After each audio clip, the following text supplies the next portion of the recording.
ദൈവത്തിന്റെ ഏറ്റവും പ്രിയമുള്ളവരെ, അവിടുത്തെ സമാധാനം ഞാൻ ആശംസിക്കുന്നു. ഇന്ന് കർത്താവ് നമുക്ക് നൽകുന്ന ദൂത് സങ്കീർത്തനങ്ങൾ 18:1. കർത്താവേ, എന്റെ ശക്തിയുടെ ഉറവിടമേ, ഞാൻ അങ്ങയെ സ്നേഹിക്കുന്നു. ദാവീദിന്റെ സങ്കീർത്തനമാ. പൂർണ്ണ മനസ്സോടെയാ ദാവീദ് പാടുന്നത്.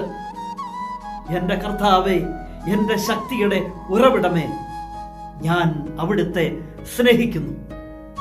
സകല ശത്രുവിൽ നിന്നും, സാവൂളിൽ നിന്നും ദൈവം തന്നെ രക്ഷിച്ച ദിവസം ദാവീദ് രാജാവ് പാടുകയാ. കർത്താവേ, എന്റെ ശക്തിയുടെ ഉറവിടമേ, ഞാൻ അങ്ങയെ സ്നേഹിക്കുന്നു. ദാവീദിനറിയാം തന്റെ വിജയത്തിന്റെ പിന്നിൽ, തന്റെ ശക്തിയുടെ പിന്നിൽ ആരാണെന്ന്. അത് ദൈവമാണ്. ദൈവം നൽകിയ വിജയമാണ്. ദൈവം നൽകിയ ശക്തിയാണ്. ദൈവം നൽകിയ അനുഗ്രഹമാണ്. അതുകൊണ്ട് മനസ്സ് തൊട്ട് ദാവീദ് പാടുകയാ, ഞാൻ അങ്ങയെ സ്നേഹിക്കുന്നു. ഇന്ന് ഈ ദൂത് കേൾക്കുന്ന എൻ്റെ പ്രിയമുള്ളവരെ, ജീവിതത്തിൽ ലഭിക്കുന്ന ഓരോ അനുഗ്രഹങ്ങളും ദൈവം തന്നതല്ലേ? ഓരോ വിജയങ്ങളും ദൈവം തന്നതല്ലേ? ഓരോ അവസരങ്ങളും ദൈവം തന്നതല്ലേ? ആ ദൈവത്തെ എത്രയധികം സ്നേഹിക്കണം.